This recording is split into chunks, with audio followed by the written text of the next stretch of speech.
What's up, friends? Welcome into another edition of Rock Chalk Sports with Dan Courtwright. I'm Sean Kellerman. Thanks for joining us on this Tuesday here on KansasNation.com. We're breaking down the Corpus Christi Islanders here in the opening segment, as it is, once again, game day. Crossover season is the best season. We'll break down Texas A&M Corpus Christi. So KU taking on Corpus Christi, and they're taking on Princeton. Has there ever been two schools that are complete polar opposites of each other? How so? Like one of them is an Ivy League school, and the other one is like spring break capital of the world. Southland, is that right?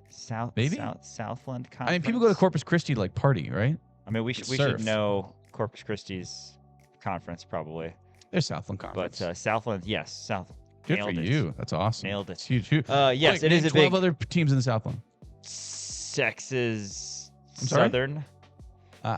Houston Baptist. Yes. Good one. Dallas Baptist. Is Houston Christian? Houston Christian. I don't know. We have to check. Sounds right. Anyway, the Corpus Christi Islanders, which I did get your trivia question yesterday. Yes, you did. When you asked. Man, that was crazy. Yeah, I actually, it wasn't even a trivia question. I was genuinely curious. Yeah. I didn't know what their mascot was. Well, I know you've got all sorts of nuts and bolts regarding Texas A&M Corpus Christi that we'll get into here in the opening segment, breaking down the Jayhawks trying to get back in the win column.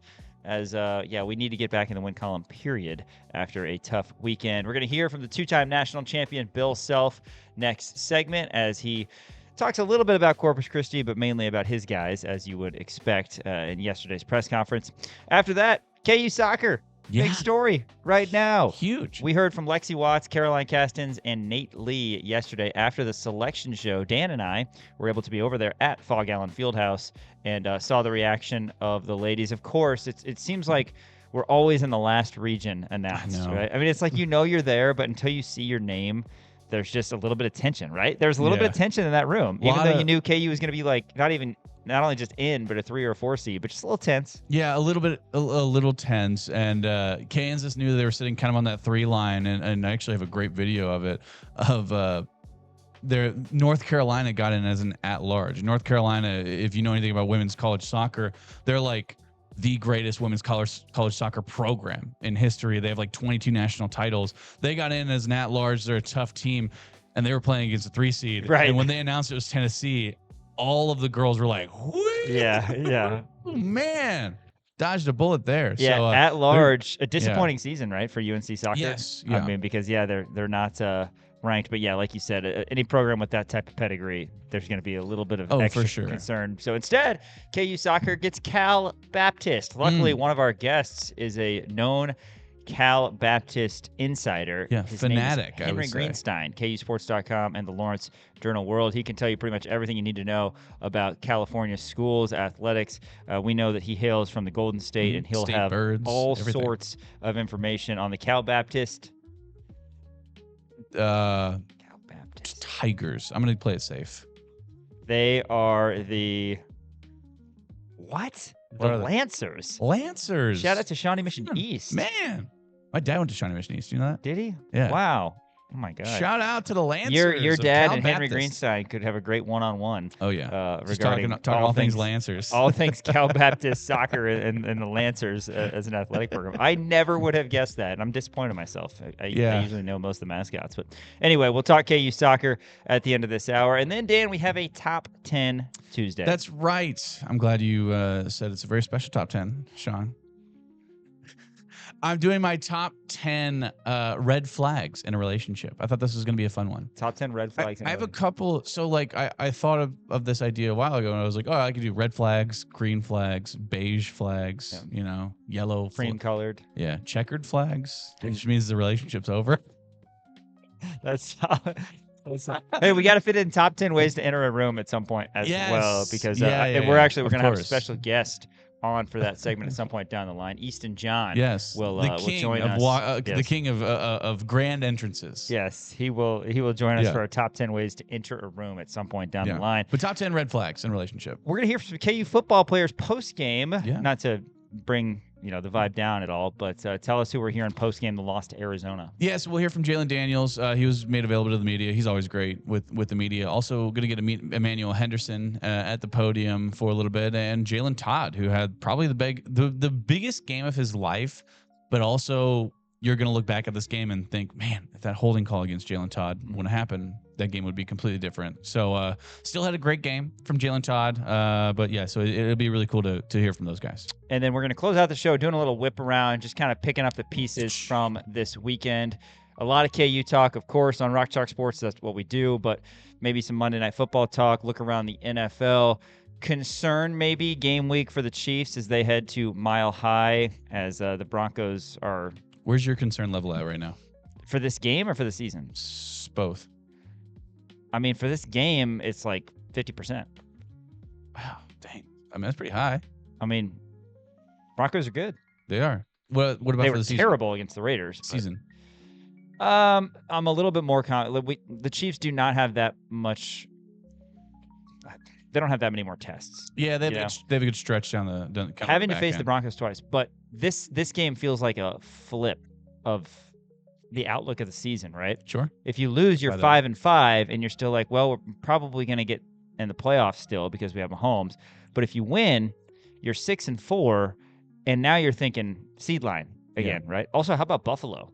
Yeah. Oh my gosh. Also, we can talk about that a little bit more later too. I will say this: a lot of people forget, and we can get more into it, but a lot of people do forget that it took Tom Brady 10+ years to get back to a Super Bowl to start that second dynasty. So, if the Chiefs don't win the Super Bowl, and right now we're sitting at 0. Yeah. So, let's hope that's not the case. But yeah, you agree though. I mean, you get the Broncos twice. Mm-hmm. If you lose this one 5-5, you're starting to think, okay, how many wins are we going to get?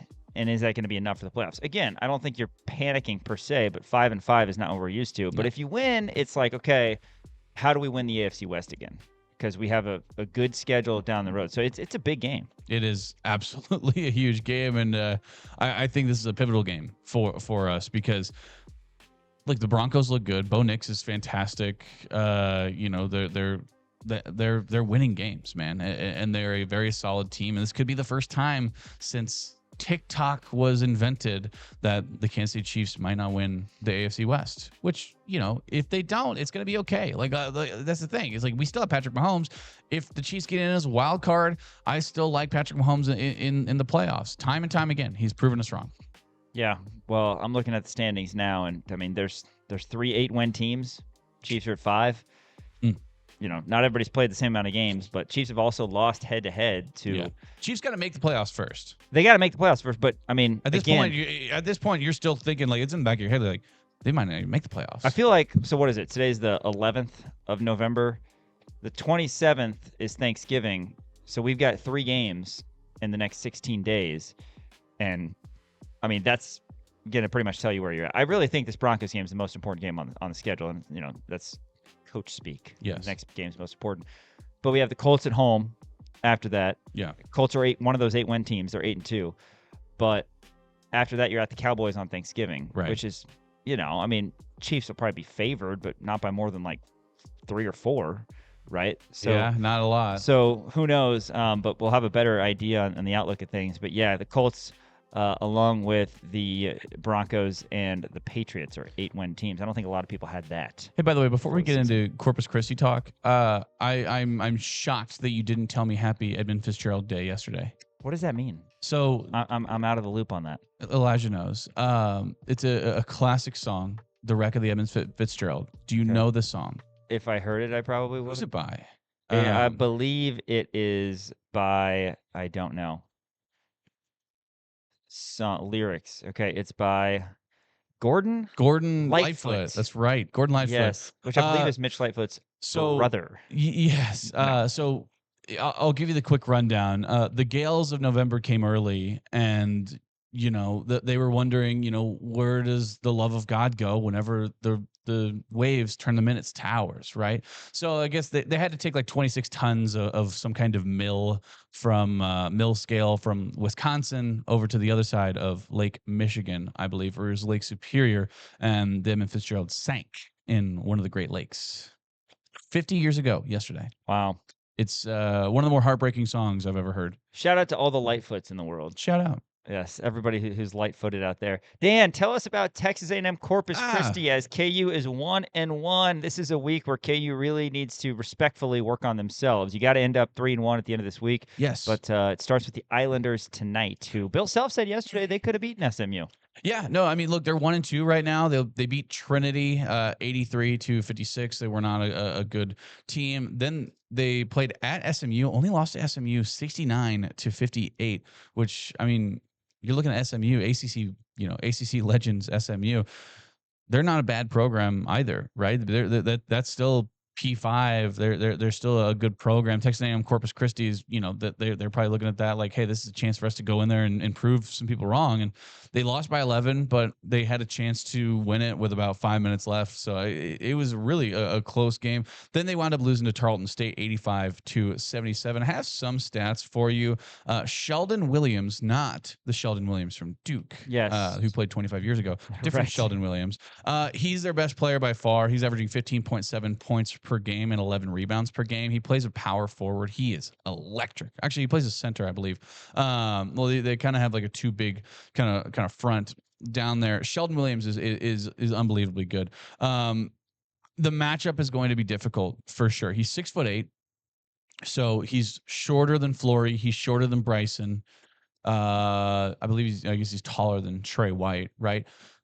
This is going to be a big time matchup for the bigs because that was such a point of emphasis for Bill Self in the press conference and after the game against North Carolina is that the bigs don't play big. Well, you have Texas A&M Corpus Christi coming in. Yeah, it's Corpus Christi, the Islanders. They're in the Southland Conference. They're 1-2 right now, but also their best players are big. And if Flory gets pushed around by Sheldon Williams, if Bryson's getting pushed around, if you get into foul trouble, this game could get a little uncomfortable probably at times, right? So that's going to be one of the biggest things that you're looking at is like, okay, well, how does Flory handle a guy like Sheldon Williams? Because if you want me to be honest, Sheldon Williams is a guy who at this point right now, I'm looking at him to be a potential transfer portal guy to go to the P4, P5 level next year. That's how good of a player he actually is. Like I said, 15.7 points per game, 11 rebounds per game. The kid is awesome, right? He's shooting 44% from the field, which is okay. Shooting 50% from the 3-point line, right? So he can stretch it too. So he's a really solid player, and this is going to be a big time game for the front court for Kansas. Houston Christian is indeed in the Southland. Bam. Shout out to Craig Doty. Otherwise, coach. we were not close. The Southland is run by teams like McNeese, Stephen the Fighting F. Austin, Finn Lappins. Other programs in the Southland, Lamar, New Orleans, okay, Cam Ward's original school, Incarnate Word. Nice. East Texas A&M, formerly known as Texas A&M Commerce. Yes. Nichols, Northwestern State, and then a formerly school the called GAC, Southeastern. This has to be their first year. Is it Southeastern Louisiana? It's literally just Southeastern. Are they green and yellow? I don't know. It just says Southeastern. I bet it's Southeastern Louisiana. Well, that would say CELA, right? That would say. We're getting off on a tangent right now. A little bit. I wonder if they changed their like branding. You know what I mean? Like how the Golden Knights Southeastern. Okay, so they just shortened it to South. But yes, they're in Hammond, Louisiana, and they're in they by the way played last night and lost at Georgia Tech. Shout out to Southeastern Louisiana. Williams, a guy like you said who's really athletic. KU in the past has had struggles guarding stretch fours. I'm not gonna read too much into the Caleb Wilson thing because Caleb Wilson is kind of a one-of-one type guy, but KU has struggled in the past. With this group of guys, we don't expect that to be a thing, particularly if it's Flory or Trey White. Those guys have the athleticism defensively to keep up with these guys. Bill Self seemed impressed with Corpus Christi. We're going to hear from that next segment in terms of, like you said, they were close with SMU, ended up losing by 11, and then they lost to Tarleton State, which we know is a solid program, by 8. So Corpus Christi, if they get confidence early, who knows? That being said, this game is about Kansas. If KU gets out to a good start and is able to do some things that they weren't able to do in the second half on Friday, it's not going to be a problem for KU moving to 2-1. Some things that we want to see. We're KU fans, so we're going to ask for a lot. You want to see Flory Badunga, first and foremost, kind of establish dominance. We talked about how he wasn't amazing in the game against Fort Hays State. Bounced back with a nice performance against Green Bay. He ends up getting 8 and 7 against UNC. UNC, obviously a much bigger, more talented team. Okay, these two games this week, even though they could potentially pack a punch in A&M Corpus Christi and Princeton, KU has guys. There's a reason they're playing basketball at Kansas. Flory, I would like to see him establish himself, and that involves feeding the post. Yeah. That's something that Kansas hasn't done a lot. If KU's able to feed the post, we'll see what Flory can do with his back to the basket. You want to make sure Peterson is feeling good. In an ideal world, he plays 22, 24 minutes each of these next 2 games. And then who else is going to contribute in the half court offensively? We know that Melvin Council is a good defender. We know that he can contribute for KU in transition. But in the half court, who's it going to be? Is it going to be Cole Rosario getting loose? Is Jaden Dawson getting a few more minutes and we're going to see him get some confidence, hit 3 or 4 threes from out there? Or is it going to be somebody else? Bryson Tiller? Are we going to continue to see this kind of a rapid ascent that he's on, at least from preseason expectations? But for Kansas, Dan, and I think you agree on this because we touched on it yesterday, these next 2 games, kind of a chance to get right, look yourselves in the mirror, talk about all those things offensively. Defensively, is KU going to find their identity? How are they going to defend ball screens? How are they going to avoid getting backdoored? And how are they going to stop the bleeding if an opponent goes on a run? All that's important. Yeah, I think on the defensive end of the ball, because there's a lot of things I feel like most of what we talked about is on the offensive side, right? And it's like, oh, well, Cole Rosario needs to get hot from 3, right? Jaden Dawson needs to go out there and make a difference. We don't really talk about the defensive end of the ball, and we probably should have against UNC. But I mean, at the end of the day, it comes down to the big men, right? And this is going to be another test for those guys with Sheldon Williams as well as Kobe Pearson, right? They have 2 solid big men who go down low. Kobe Pearson averages 10 points a game. He's pretty solid as well. So on it's so frustrating to have a guy like Flory who you see how quick he is in sort of that in sort of that short accelerational periods that he has. You see the athleticism, you see the rim protecting, right? Transition defense needs to be a lot better. And you cannot allow that many points in the paint. I think the perimeter, I think Kansas does a great job of defending the perimeter. Like UNC did not shoot well from the 3 in the first half. Second half, a little bit different story. Didn't really need to shoot the 3 as much, but I think Kansas really does do a good job of guarding the perimeter, right? Because you have Darren Peterson who is that 5-tool, do it all kind of guy who can do it on the offense and on the defensive side of the ball. Melvin Council is such a hard worker who fights through those screens, but still, ball screen defense is going to be probably the number one thing because I'll bet you money. Corpus Christi watched that KU UNC game and said that's how you beat these guys. Everyone will, right? Yeah. The rest of the season, everybody's going to be looking at that tape and say, okay, these dudes scored 58 and a half. They hit 18 of the first 23 shots. Granted, some of that's not real, but a lot of it is because they had point-blank shots. Yeah. And, KU was unable to stop them. So that's going to be an important thing for the Jayhawks tonight. And I think, I guess in terms of the fans, what the fans want to see, fans love the 3-ball, right? It's kind of like in baseball, chicks dig the long ball, whatever they say. Fans love the 3-ball, right? So they really want to see guys like Rosario and Dawson get going. Dawson's a guy who struggled a little bit getting on the court. Jamari McDowell, you brought this up on the show yesterday. I didn't realize he was plus 13 in the first half against North Carolina. The plus-minus stat is not an end-all, be-all, but the coaches still look at it. Yeah. And we look at it too. that's noteworthy. You lose a game by 13, and McDowell's plus 13. McDowell, when he's out there, needs to be a plus defender, and he also needs to hit threes, but same can be said for Rosario and Dawson as well, right? I mean, Dawson, I don't think is going to be relied upon or have as high of expectations from a defensive standpoint, but he's got to shoot the rock. That's something the last couple of years we've kind of swung and missed on. We had Rylan Griffin as our 3-point specialist last year. It was supposed to be, and then Nick Timberlake the year before, and it didn't work out. It's a little bit better this year because you have more guys who could get hot, more guys who could step out and hit a shot, but you haven't had still that guy that you can depend on, like the Dicks or the Furfies of the world, to where you could actually deliver. I think that this team doesn't know their identity on either side of the ball yet, aside from, hey, we have Darren Peterson, right? I mean, that's right now the identity is like, hey, we have Darren Peterson. He's going to go out there. Right. He's going to put up 22 points a night. And if he's out, we're screwed. Totally. And that's what at least I'm feeling I have no idea what the actual mindset is, but Melvin Council said after the first game, or maybe it was the exhibition game, the Fort Hays game, he's like, you guys can see we need Darren. Yeah. He's so relied upon, I think he's so relied upon in those doors that we're just, we're not there yet in terms of figuring out what our alternate options are, and that's fine on November 11th, right? Yeah. And these types of games in the non-conference where you don't have to worry about going to Madison Square and people asking for tickets and all the travel and all that sort of thing are a great chance to kind of find your identity a little bit. Yeah, for sure. And look, I think that in theory, like if you're to look at this team on paper, the identity on the offensive side of the ball is, yeah, sure, you have DP, right? But the identity should be that you're a good 3-point shooting team who can feed the rock down low and you have bigs who can stretch it.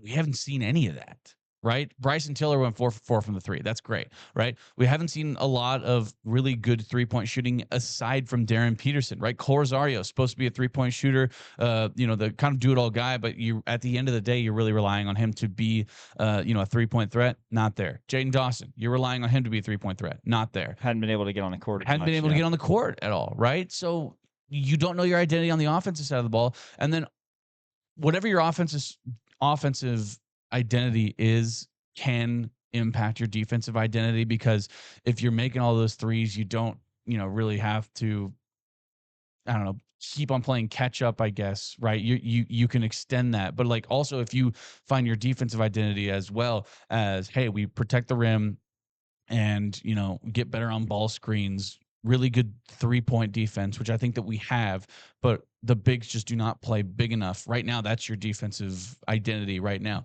So you have to make those threes in order to supplement that, and Kansas is just not doing that. It is interesting because offensively, yeah, I feel like the identity right now is we have Darren Peterson, right? So we just got to figure it out. We got to figure out how to feed the post. We got to get Flory to be productive with his back to the basket, all that. And certainly you got to hit shots. You do that. Everything else is a little bit easier. So good opportunity this week. It starts tonight. Texas A&M Corpus Christi coming to the Fog, 7 o'clock, 5:30 Crimson and Blue Show. You can hear that on Sports Radio 810 WHB. We're going to hear from the Hall of Famer Bill Self after this on Rock Chalk Sports. Thanks for watching. KansasNation.com. KU basketball trying to get back in the win column tonight, 7 o'clock against Texas A&M Corpus Christi. Bill Self was asked about the Islanders and much, much more regarding KU basketball yesterday at his presser. 3.5 minutes.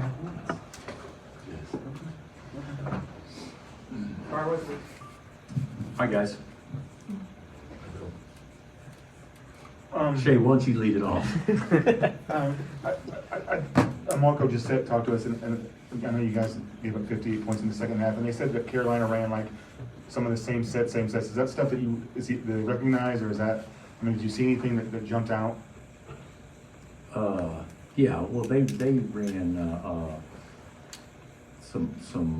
lot of 5-1, 5-2 ball screen type action that we never defended it very well, but we were much better in the first half. And in the second half, they exploited us on. It seemed like every time we broke down, they made us pay for it. So, yeah, a lot of stuff, but most of the stuff they got was off ball screen stuff. Coach, looking at just the rebounds in that game, offensively, there weren't a lot of second chance shots. How much focus and emphasis is going to be on that moving forward, just getting offensive boards? Well, first of all, our standing height isn't very impressive. They were a lot bigger than us, which is an excuse. They're 6'9" versus 6'4" at the three, and they're 6'10" versus 6'6" at the three, and 7 foot versus 6'9" at the four and at the five. So they were bigger. The thing about it is, when you're that, you've got to be pretty scrappy, and you have to play to your athleticism and fight a lot harder. I thought, we played very soft when it came to rebounding the basketball and going after balls. So there's a lot of things that can be corrected that we got to get better at. But to me, that's probably as big a one as there was, because when you talk about rebounding, usually the guy that, you technique, blocking out, doing this, doing that, and then there's an element of just go get the ball. And we didn't have that. We didn't play athletic at all with our bigs. What's your message to the guy like Cole Rosario who started that game, knowing that there's such a big size mismatch there? What's your message to him pre-game on how to kind of battle through that? Well, it's not a pre-game; it's a daily thing. It's if you let size and skill outperform athleticism, quickness, toughness, then you're going to have some results that aren't very good. So, in our situation, what do you tell a guy that's fighting a guy that's much bigger and stronger? You tell him, okay, well, just good luck, or do you say you better out quick him? You better be scrappy. I mean, that's pretty much common. What do you tell a defensive lineman that's going against a 350-pound offensive tackle, then the defensive lineman weighs 250? Well, you better be quicker than him, because if it comes into a powerlifting contest, you're going to get pancaked. That was the thing that I didn't think we did a good job of. We fought hard the first half in many ways, so I'm not doubting our effort at all from a fighting standpoint, but from a rebounding standpoint, I didn't think we ever rebounded the ball. What have you learned to this point about Corpus Christi, and how would you describe them? They could have beat SMU. They could have beat SMU. Yesterday, they got off to a terrible start against Tarleton, and then they actually played Tarleton, the second half of the game. But Tarleton played great early, and they had one guy go nuts for Tarleton. So I think they're athletic. I think they're good. I think they can stretch it from multiple spots. But they're a lot like us in that I don't think they played their best ball yet. I know you said earlier that this team needs to be a good defensive team. How long do you think it takes for that defensive connectivity to kind of develop when you got so many new players?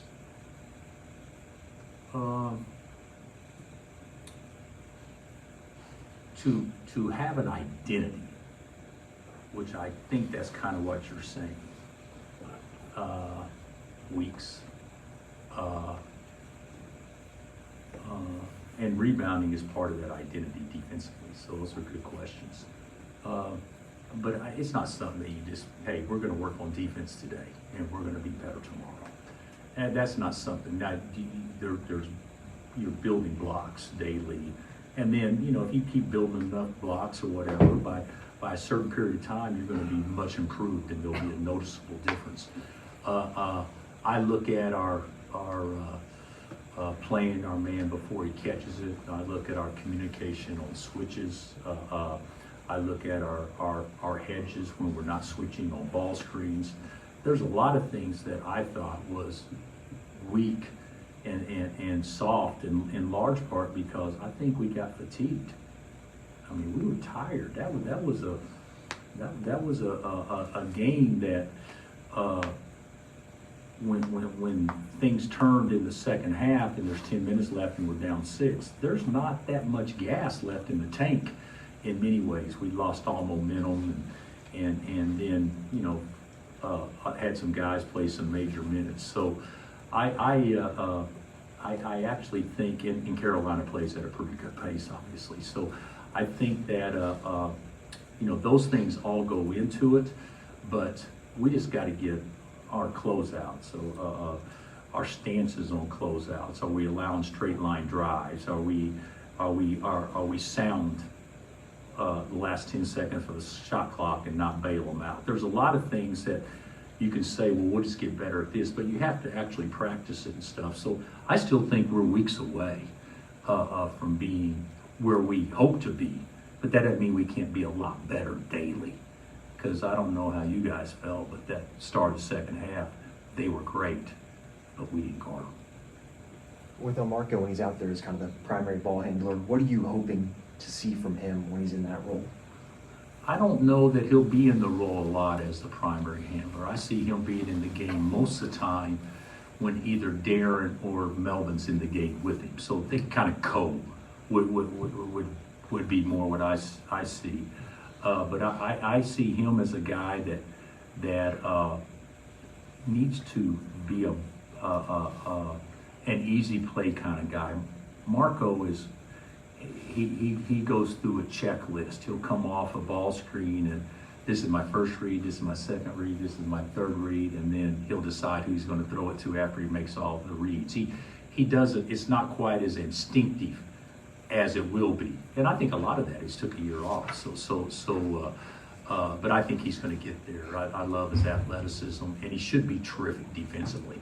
And if he could just focus on, being aggressive, driving downhill, get paid touches and pass it, and be the defender that he could potentially be, because he's so strong and so quick. I think you'll see him play very well.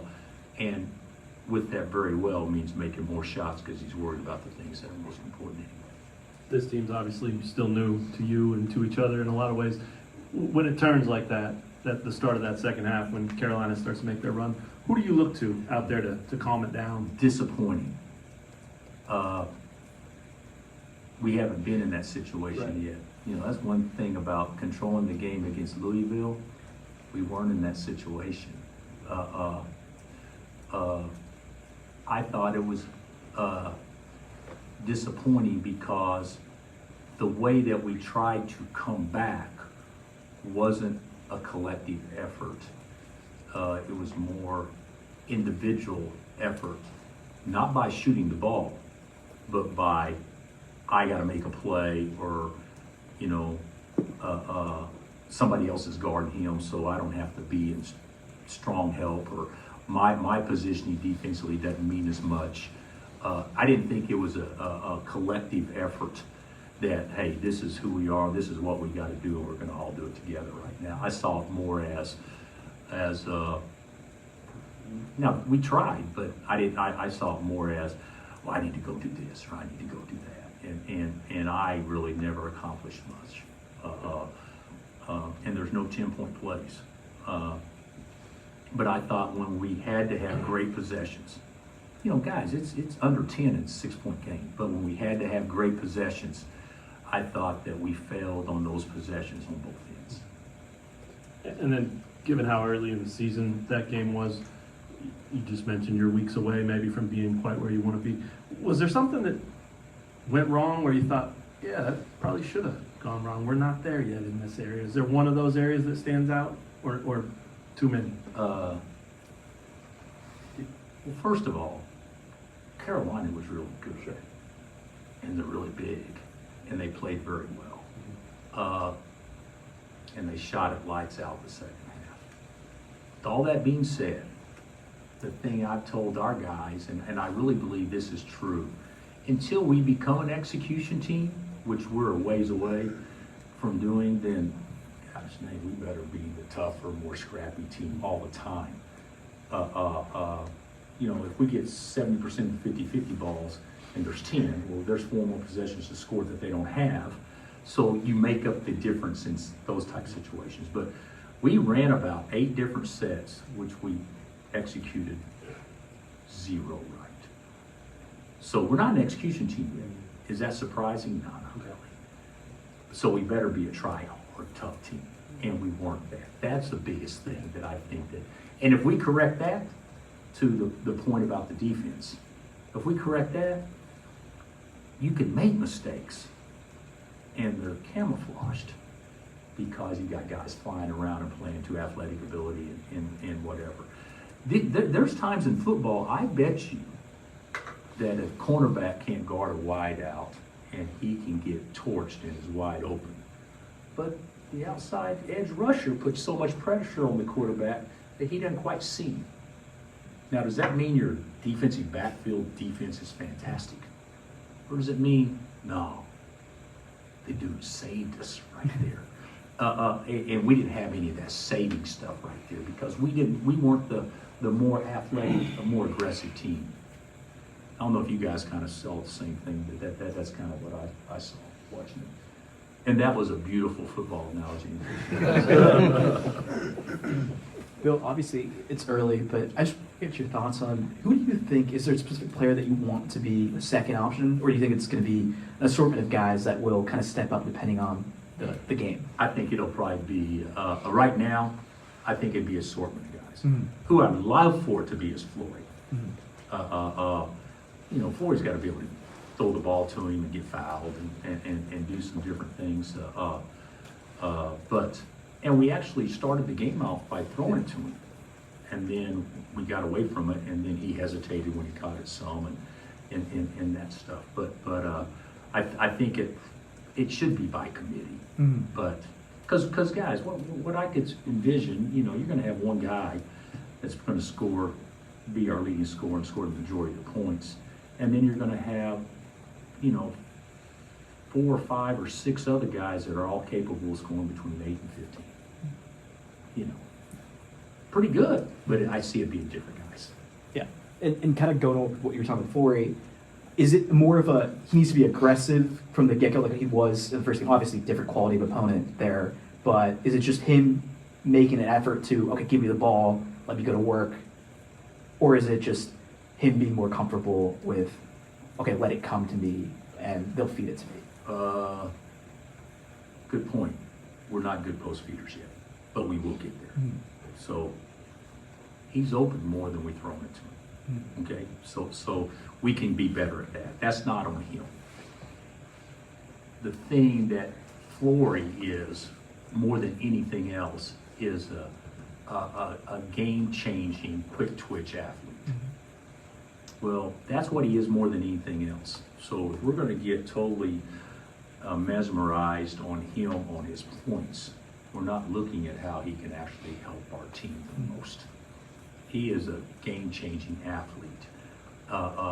Blocking, altering, running, getting something cheap, keeping a ball alive, those type things as much as he is anything else. And so everybody, and I get it, has an opinion, well, he needs to do this and he needs to do that. You know what he needs to do? He needs to be who he is. And that is a quick twitch, game-changing athlete. And then when that happens, then the other things will come by naturally. But does he need to poach stronger? Yes. Can we be better passers? Yes. But everybody this time of year is going to say the same thing about their team. So what can we do that we can control more? And I think he can certainly do those other things. Yeah, and I guess the last question, kind of going with that, is Flory's second half defense, I think, was not quite as good as the first half. What did you see when you watched the tape again of his play? I think that we all collectively looked tired defensively in the second half. I thought we tried really hard. And, they scored 29. What, they scored 29 in the first half? Yeah. And that's with us not controlling the defensive glass. Our first shot defense, folks, first half, pretty darn good. Yeah. But, the first play of the game, easy block out, we elect not to touch him, and he puts his elbows above the rim, and we're 2 hands under the rim. That's what happened. Easy block out. Just didn't do it. That's the kind of plays that we can correct. But that's all part of defense too. Finish on possessions. What do you think of Tiller's shooting as a big man? And do you want more rebounds out of him? Yeah. Well, he shot it great. He was one of the biggest reasons why we had the lead at halftime. He's 4 for 4. So yeah, he shot it great. But our bigs didn't play big. Regardless of the situation, our bigs have to play bigger. But, gosh, he shot it great. And when he went out of the game, that was not what was best for us. It hurt us when he went out of the game with foul problems. But Flory, Trey, and Bryson can all play bigger.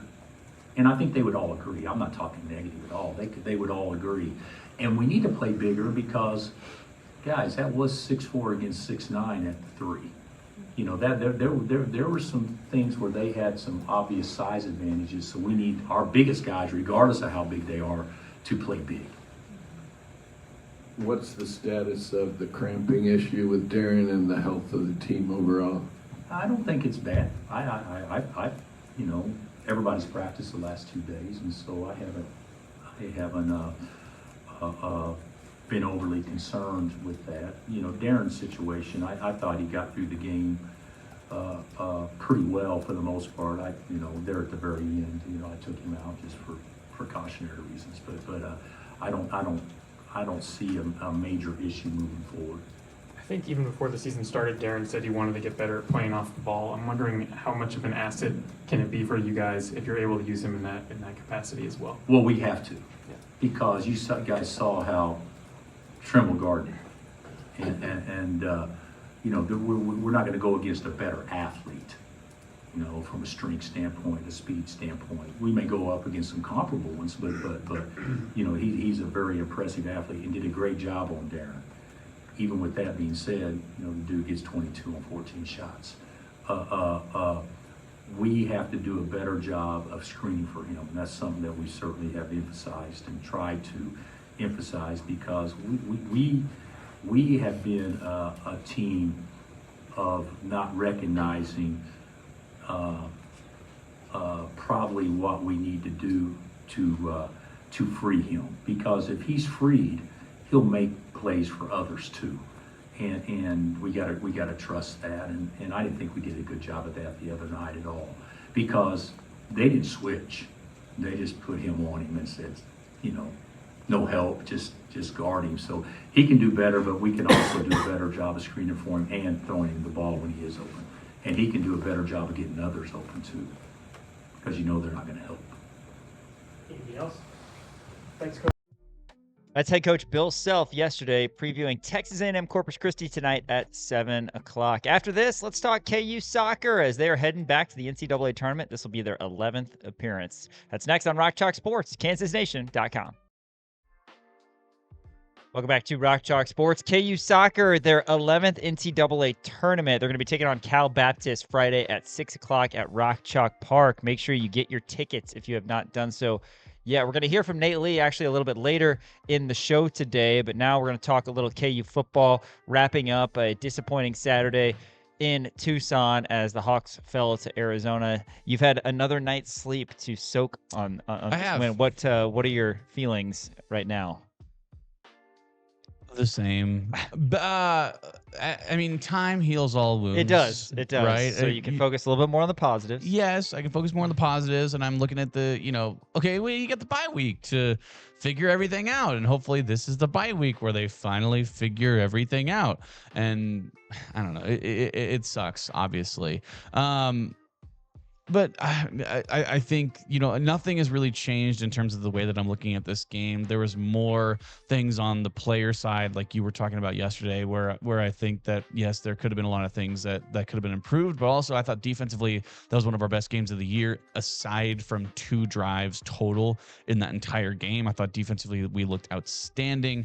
Jalon didn't have a great game, but at the same time, we kind of expected that, right? I mean, I don't know. I didn't think Jalon played his best game. I think that in terms of where he was at the beginning of the year compared to where he is now, he's taken a little bit of a decline in terms of, through the air, where he's at. But on the run game, I thought he did exceptional. I think the offensive line really needs to improve on letting up that pressure, because Jalon had 74 rushing yards. A lot of those were not designed quarterback runs. A lot of those were him being flushed out. And Jalen's so good at evading that pressure and getting out there and running, because he's a dual threat kind of guy. But also your offensive line needs to allow your quarterback to throw the ball. So I think there's maybe a little bit more criticism on the offensive line than what I initially had thought. Well, disappointing because KU, again, was so close to bowl eligibility, and now they have to wait not only for another game, but you got to get through a bye week first, and then you get Iowa State. Game time has not been announced, as the Big 12 said that'll be a 6-day selection. Love those. Yeah. Planners such as myself, I absolutely love when I don't know when the game times are. Jalon Daniels, again, he's taken a little bit of a step back since that scorching start to the season. Hopefully his final 2 games of the regular season are his best. Let's hear everything that JD said post-game, 24-20, KU lost to Arizona. Offense was able to move the ball and get a lot of scores in the first half, but kind of struggled a little bit to finish those drives in the second half. Just what kind of change did you see from between the halves? Yeah, I think a lot of it has to do with me being able to get the ball to my playmakers in space. Something that every single time I talk to y'all, I think it's a big emphasis in our offense, being able to get our playmakers the ball in space and being able to allow them to be able to make plays. And I was inaccurate on a few throws today where they were sitting open, and I got to be better. I got to be better. On the last drive for you, walk us through kind of what it's like trying to manage that when you've got think about timeouts, think about where you said hitting the guys. What is that like to manage all of that? Yeah, I mean, if we hold the ball the rest of the game, I think that we have a great chance of winning it. We're up 3, clock running down, and we were driving the ball well. we get down to that third down situation. We call it pass concept. And Arizona, when they were doing pass rushing today, they left a few holes for me to be able to run. And I seen the hole, and I went to try to be able to get the first down and ended up falling short. First of all, I mean, the ref ended up taking me out of the game, saying I don't really know what he's seen from his perspective, but at the end of the day, for me, I can't show any weakness. I have to be able to show toughness. I shouldn't even shown any sign to even be able to be taken out of the game, and that's something that's gonna hit me. But maybe if I'm able to stay in the game, maybe we do end up going for it. I don't know. Yeah, just for context there. So were they saying or thinking that you had like a head injury and that's what it was? Honestly, I have no idea. The ref just said that. I just remember him saying behind me that we have a timeout on me and it's gonna be an injury timeout for him. And I just remember turning around asking like, what for what? And I just looked at the sideline and I'm like, who is it for? And they said it was for me. I was confused from there. What's the, I guess, frustration's the right word, but what's the emotion like then as like goes up to kick it and it misses and you're thinking to yourself, you're able to be out there and all that, like what goes through your head in that moment? I mean, for one, at the end of the day, it's the game of football. We're gonna get another chance. If they do go down there, kick a field goal, if they go down there and score, I'm gonna get the ball back. So, at the end of the day, if I get back on the field, I'm gonna try to do what I can to be able to go out there and win the game. But first of all, I'll never say anything about my kicker. My kicker, I have 100% faith in my kicker with everything that he does, and I know that he's probably hurting a little bit about that kick as well. But at the end of the day, this team is 100% confident in him. The whole entire Jayhawk Nation should be confident in him because he's been playing excellent ball this whole entire year. So I know it probably hurts him a little bit, but at the end of the day, this team is going to be 100% behind his back no matter what. What's the mood in the locker room for you guys after a game like this when you're so close to getting over the finish line? I mean, we've had tough games before where we've lost, and I think that this team, no matter what goes on, I continue to say that this team is resilient. Whether it is in game and things aren't going right, we bounce back in game. No matter if it's a win or loss, at the end of the day, we're going to take those 24 hours, take it in. It gets repetitive and mundane for me to keep saying it to y'all every time we take a loss, but take on what's on film, because at the end of the day, that's the only thing that's going to continue to make us better, continue to help us be able to bounce back from a loss like this. And at the end of the day, we're still chasing that 6th win, and that's exactly what we're going to keep going to do. You got another bye week, third one of the year. That doesn't happen very often. What does a bye week look like for you? At the end of the day, I'm going to do whatever the coaching and the training staff need me to do. I want to be able to go out there and be able to help the team, best prepared to be able to go out there and try to be able to get a 6th win. So whatever Coach Leipold and Coach Z and our training staff want me to do, then that's exactly what I'm going to do. What would it mean for you in this team to get that 6th win, to go bowling this year? It'll mean everything. I mean, at the end of the day, nobody starts the season and says that we don't want to go bowling. And to say that we're at that mark where we have to be able to do what we have to do, we're going to go out there and be able to play confident football, and that's what we're going to go do. We're going to try to do everything that we can during the bye week, go in and prepare, see what we can do, see what things that we have to do, be able to do better on both sides of the ball. At the end of the day, defense played lights out today, and I feel like a lot of the stuff that I need to do is be able to help those guys out. Different situations, but obviously you've been in a similar spot last year, right? It was 1 game versus 2, but are there things you can learn from last year, needing that 6th win, and what you can kind of take going forward in the final 2 games? I think it's about being able to keep the guys excited, being able to make sure that every single week, no matter what's going on, no matter what outside noise there is, being able to be excited to be able to play another game of football.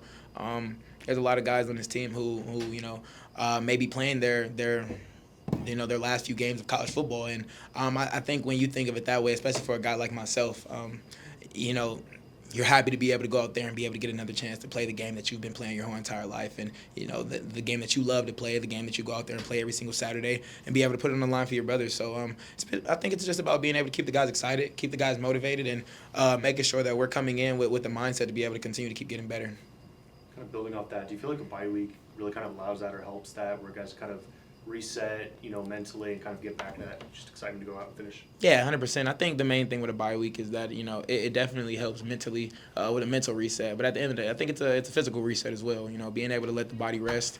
Not having another game next Saturday allows you to be able to. I'm not really sure if Iowa State has a bye week or not next week. They do. Okay, so we don't get the chance to be able to watch them next Saturday. But at the end of the day, it's about being able to best prepare ourselves for the next game. That's Jalon Daniels post-game Saturday. We'll hear from a couple other Jayhawks later in the show. Top 10 Tuesday coming up on KansasNation.com. Welcome back to Rock Chalk Sports here on KansasNation.com. Thanks for listening as well on ESPN Kansas City. What better way to start our time on ESPN Kansas City than a relatively special Top 10 Tuesday? I'm just glad you used the word special. It warms my heart. That's correct, Sean. It is a special. This is sort of the segment where you just get to kind of cook. Yeah, it? I do. Yeah. I love Top 10 Remember Tuesday. Courtwright's Corner? Do I? Those are the golden days. That was man. the least prepared you ever have been to. Yeah, I would just sort of just ramble and complain about different things that went on in my life, which is I do that still now, so it always worked. Maybe we should bring back Courtwright's Corner. Courtwright's Corner was always a fun segment. But yeah, doing my top 10 Tuesday for today's top 10 Tuesday. We're gonna be doing my top 10 red flags in a relationship. Sean, you've been in relationships prior to your wife, correct? I have. You better not let her find that out. I know, right? Yeah, maybe I should have run that by her. Yeah, beforehand. But so yeah, I'm obviously with my fiance now. She's great. She's lovely. But I had a little trial and error in the past, so I feel like I know what some red flags are, and I can't believe I haven't done this yet. This is a weird one that I just. And you do have green flags and beige flags at some point. At some point, I will have green flags. We talked and about this beige last flags. week, didn't we? Yeah. Is this what we were talking about when we were like the most average things? Yeah, like a beige flag. Just beige flag. It's not green or red. It's just a thing. Yeah, a beige flag would be like greeting somebody when they enter a room. Yeah, right. You're like, okay, yeah. But I would even say that's like a green flag. Like a beige flag is just like. Well, it depends how they enter the room. There's a lot of different ways you can enter a room. He ate like a whole jar of pickles. Like that's not a red flag. It's not a green flag. It's just like a weird thing that he kind does. of a red flag. Are you kidding me? What's your stance on olives? Not crazy about them. I love olives. Not crazy. I do. It depends. I think Elijah Schmidt hates them. You don't like olives? They're fine. Okay. They're like in a good Greek salad. Good Greek salad, they're okay. By themselves, I've never been one to just pop olives. I know people who will just they'll have a jar, they'll open it, they'll throw on a rerun of Seinfeld, and they'll just pop in olives like they're candy. And that's crazy to me. Do you ever, I guess, has there ever been a certain food or drink item that reminds you of a person in your life or a time period of your life? Because people say, oh, Dr. Pepper, that reminds me of my childhood, that sort of thing. So green olives remind me of my grandmother because we would go over on Christmas Eve every year, and she would always have green olives. Sure. I don't know why. So to this day, and she passed away nearly 20 years ago now, but to this day, I still, whenever I have green olives, I think of my grandma because of that. I think that's whenever I have a roast turkey, I think of Thanksgiving. Oh, wow. Yeah. Cranberry sauce too. Whenever I have a Coca-Cola Classic, I think of cola. Roast turkey, you think of Thanksgiving? That's what you're going with? Yeah, you said, is there any food that you think of a certain time period? And of course, when I think of turkey, I think of Thanksgiving. Eggnog? Christmas. Candy? Halloween. You're killing this. You totally nailed it. All right, top 10 red flags. Let's get into it. I'm really good at that, aren't I? Give me more. Top 10 red flags in a relationship. Let's start off with number 10. This is an important one. And we all have either friends or somebody in our lives who are a little like this. You know who you are. My number 10 red flag is if your significant other doesn't like your friends and vice versa. If your friends don't like your significant other. Yeah. Man, that's a big one. That is a big one. I'm surprised that's number 10. You don't have to name names. You can if you want. I don't care. There's no rules to this. Do you have any friends who you just their significant other? You're just I can. Just yes or no? You just I do not like that person. Right? This is probably me. Yeah, that's the thing is I have this one friend named Piper, and I cannot stand I cannot stand her significant other, and I don't know how to tell her. Yeah, that guy sucks. But I lose. No, I I know lose Piper. Yeah. respect. No, she's her. The worst part about her is, Like- is her taste in men. At some point, the word standards needs to be Yeah, brought up. right. But I just don't have it in my heart. Maybe sometime down the line before she takes the plunge. Or okay, so like, but we all know that like Yes, like that's the of thing. course, is but, like, it's I know unfortunate. like I I've- have friends whose like significant others don't like me, which is insane. I'm a likable person. I'm also a humble guy, an incredibly humble guy. You're so humble. I'm the easiest. I don't know anybody who's more likable than me or more humble than me. But no, I have friends who like their girlfriends don't like me for some reason. And I'm like, Yeah. okay, Yeah. like I've given you like a Right. shot. Like it's like I mean, I like you. What's your problem with me? I do have some friends that I don't know if their significant other is Fond of the you. best fit Sure. for them, See, I think and that's- also probably doesn't like me. So the beautiful thing about it, like, so Piper, my fiance, she actually was roommates with my two best friends in college. Right. And they were both on the football team. Cody and Cole, shout out. Yeah, Piper moved into their house, and it was like, it was awesome. Yeah. Because she was great friends with them. I was great friends with them. Right. Like I'd hang out with Piper, and then like I'd like go to the living room and I'd hang out with my friends. It was just like perfect. Right, And like we all right. would hang out together. For sure. It was just fantastic. Yeah. Like so you need to have that. Like you can't like have your significant other being like, you need to stop. Totally. hanging out Well, with that and person. again, It's like, and this they're is my like friend. this is something I've held on to for a long time. I mean, the reality is, unfortunately, you're gonna lose friends as life goes on. People are gonna move Sure. away. People are gonna, have families and that sort of thing. But if you lose friends almost solely due to the significant other taking that friend away from you, That's I mean, how do you not right. hold Yeah. some sort of grudge or just 1000%. like a friendship fizzles because of that? It's like, Mhm. man, that's not cool. It's like And it's a bummer because then sometimes, the friendship does fizzle. Yeah, it's like Ed Helms' wife in The Hangover. Like, have you seen The Hangover? I've seen The Hangover many times. So the guy who loses his tooth in Right. that movie, Yeah, Andy Bernard. his wife is very Andy Bernard. Yes, very like it's kind of like that where she hates his friends. Yeah, It's like right. you can't like Yeah, he totally. still likes his friends. I don't know. It is a that- red that's- flag though if your friends don't like your significant other. Yeah, Yes, it's a red flag. Number 9 on my top 10 red flags in a relationship: boring. Yeah, They can't be boring. right. And that can mean a lot of different things, right? Like they you just want to have fun. Like I don't know. You're a malleable guy. so, like, I I mean, gr- you're I not a grew- reader or anything, but you're still malleable. I Of mean, you can have a course. conversation. Right. Yeah, I can have a conversation about anything, right? But like I've had girlfriends in the past. Now, granted, it was like in high school and it was in the early days of like texting, where I'd be like, "Hey, what's up?" and they'd be like, "Not much." I'm like, Okay. cool, Right. And like that's the end of the conversation. It's Love like, it. "Wait, what? Tell me about your day. Like, talk to me." And that's the great thing about Piper is that she just will not shut up. No, I'm just kidding. That was a joke. But like, no, she's the opposite of boring. She's so much fun. She's she can have a conversation about anything, and Yeah. you don't want to have a boring significant other. Totally. You know what I mean? Like Piper came on the pub crawl. She did. That's good And stuff. and And, she and stayed that's till the not end. and that's not easy because you have a bunch of people that you don't know. But yeah, yeah. totally. No, yeah, exactly. And she was the DD. No, she wasn't as eccentric as maybe some of the other people because she was DD, but still had a good time. Responsible. Green flag. Responsible. Green flag. Absolutely. Yeah, you can't be boring. Number 8. You're not gonna like this one, Sean. All right. They don't charge their phone at night. Oh, You don't do that. I do sometimes Hardly. because I'm like, oh, my phone's at 40%. I probably don't need to go downstairs and get my charger. 40%? You Yeah. kidding me? What?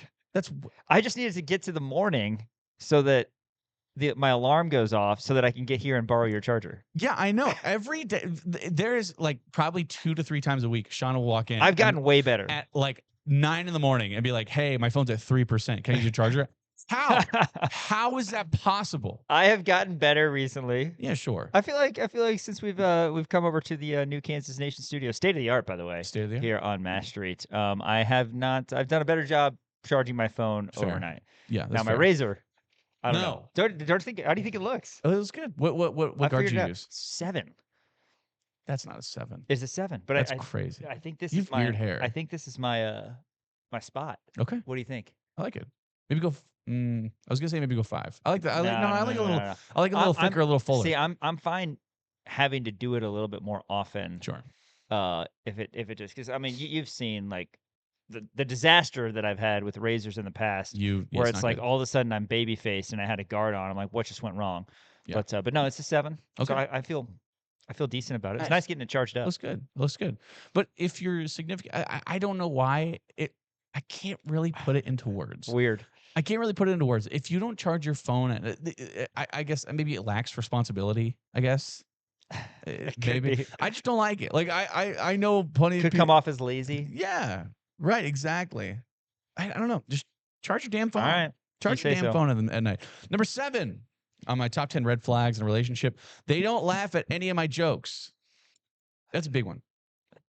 But what about like 6 months in when you used them So all? I get in. So okay. Yes. By 6 months, you've used I mean- everything in your I chamber. mean right away. Yeah. Because okay. I have like 5 good jokes Mhm. that I use constantly. Yes. First time you hear it, it As usually long as gets you get a a laugh, you're like, okay, you're good. You're yeah. good. You're like, all right, that's fine. Right. Then they'll start to get over it. Yeah. Then I got to come up with some new stuff, which Then- I do occasionally. I'll come up with some new stuff occasionally. Mm. Right. Or maybe I'll watch a What's Three the most Stooges recent episode. new thing you've come up with? And in what year was it that you came up with it? What was a new? What was that one that I said to you? I said, you look good. Whatever work you're doing, do 20% more. And then Oh yeah, stop. when did you come up with that one? That was a couple weeks ago. Okay. I think I might have heard that somewhere. I don't know. Yeah. But yeah, I mean, they have to have a good sense of humor. Right. But more importantly, they have to feed my ego. Totally. Totally. Like, I mean, potato, right? Same thing. Exactly. They have to laugh at my jokes. Like that's the biggest thing. Because like if they don't laugh at my jokes right away, then you're like, oh, Have you dude, seen the? You're too. Well, you just can't be too serious, you know. Have you seen the Friends episode with Chandler and Ross fighting over a joke? I Who think wrote so. the Yeah, joke? who wrote God, it? They it's sent it in a Playboy. Oh, Yeah, so good. that's So great. good. Number 6 on my top 10 red flags in a relationship. Every ex significant other and every former roommate of theirs is crazy. Because I know plenty of people like this. They go, oh man, I have had the worst luck with roommates. I have had 15 different roommates. All of them are crazy. Right. It's like, well, I'm no math guy, Common but I know what a common denominator is. Yeah. And it sounds like you're the problem. I know people will be telling a story, and we're all guilty of this to an extent. It's just Would they at tell some us- point you gotta look in the mirror, Yeah. and maybe you're that common denominator. Right. But yeah, it's like, Would they- man, I've gone to 46 auto repair shops, and every one of them sucks. Yeah, right.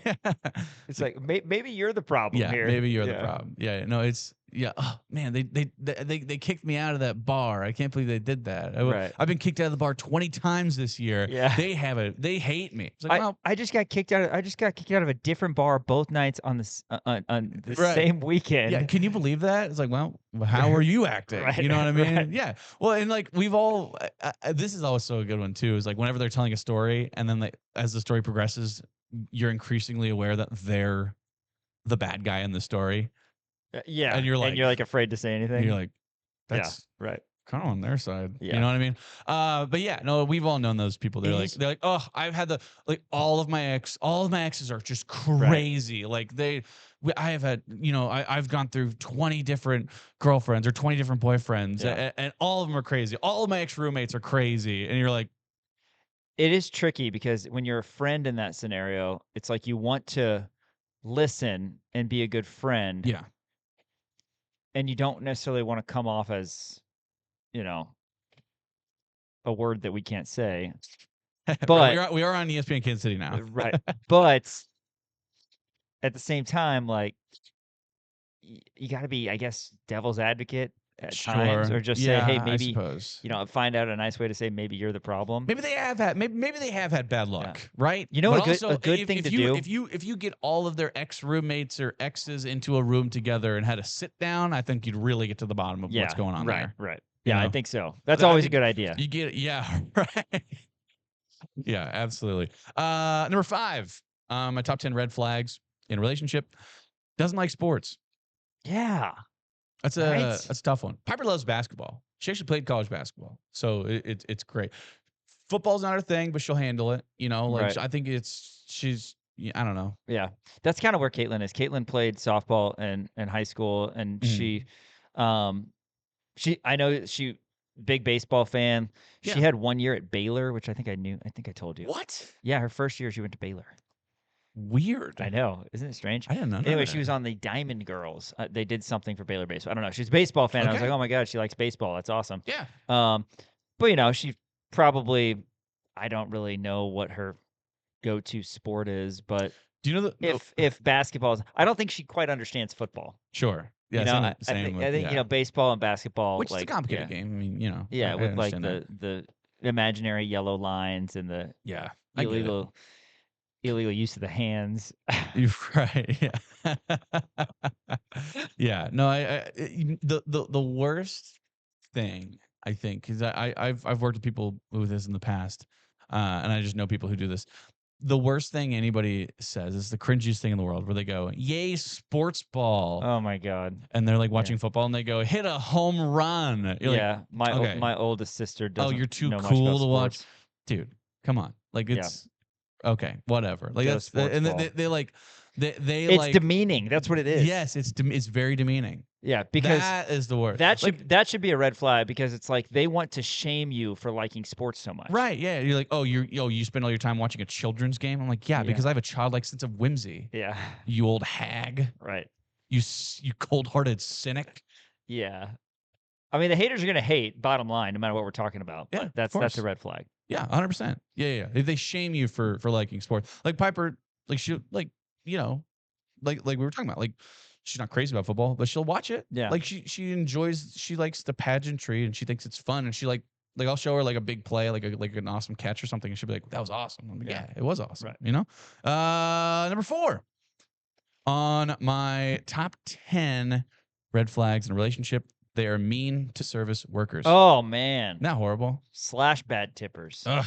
Bad tippers is also bad, but the old 1-2 punch combination is if they're mean and they're like, "I said I wanted ranch," right? And then they like just don't tip them. You're like, what are you doing? Which is funny, because one of my pet peeves is when they forget the ranch. I know. Yeah, right. But I am incredibly kind to service workers. See, I am such a pushover. I'm an You are, man. pushover. You could literally order a triple cheeseburger, and if they brought you a salad, you'd eat it. I'd eat it. I would eat it 100%. Yep. I would eat it, and I wouldn't say a damn thing. Yep. Because like what? Would Piper get mad at you for not saying something? She'd be like, "Why don't you just tell them?" She would secretly get annoyed and tell me, but she wouldn't. Right. She wouldn't go. Well, that's up to fair. them I mean, you're a big boy. Yeah. Right. Yeah. Also, there is a sense of like, well, you're an adult. You know what I mean? Wow. But like I'm too much of a pushover. Like if they do mess up Piper's order, like she'll be like, "Hey, I got this." But like if you're like, how stupid can you be? Like, I can't believe, I people who agree, yell at, man. I mean, it is the worst. Or like if I'm being like, a lot of times people.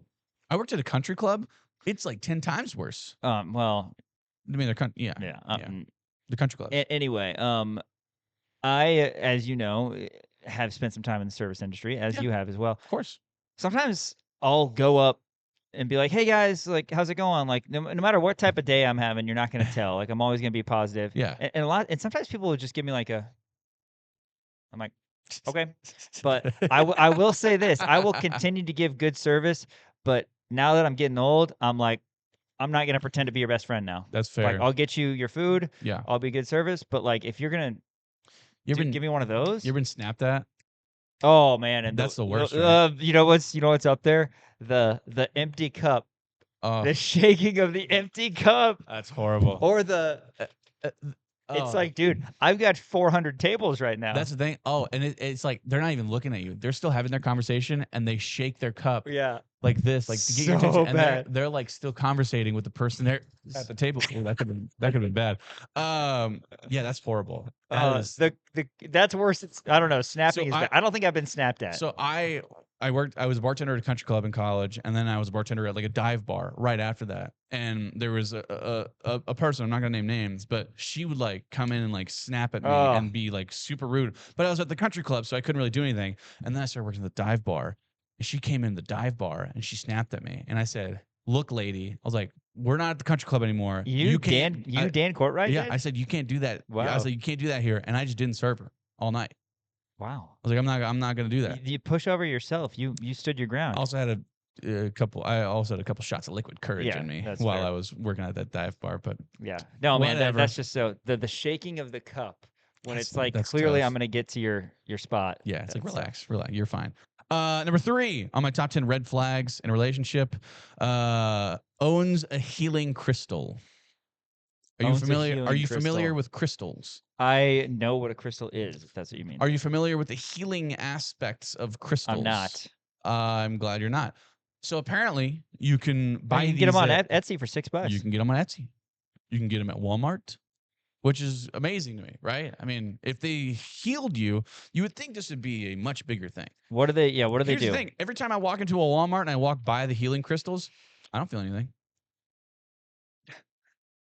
Doesn't heal me at all. I don't think that's how it's supposed to work. If you believe in magical rocks, Scientific evidence for their efficacy is limited due to potential placebo effect, which sounds like you haven't had any issue with. no, I've had no issue with that whatsoever. If you believe in magic rocks, power to you.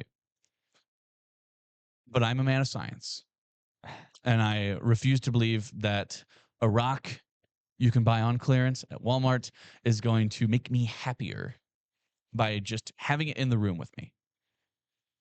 It's insane. That to me shows me that you live in a fantasy world. That to me tells me that you have no grasp of reality.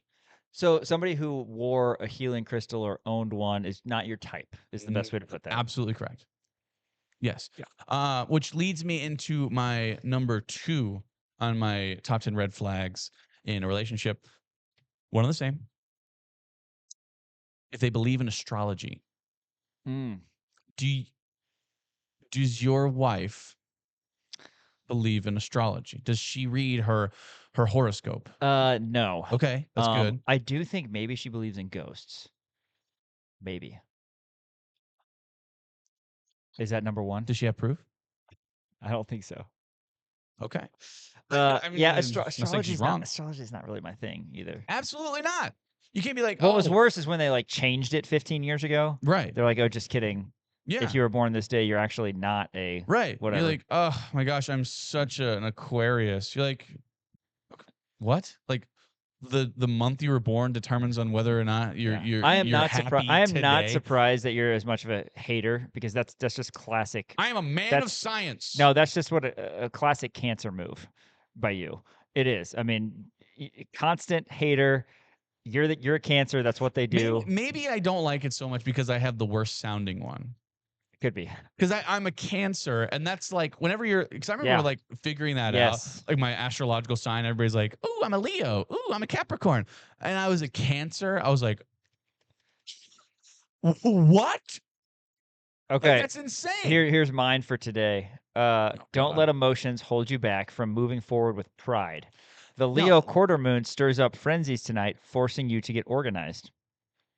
How about that? No, but it's ridiculous because they're like, I'm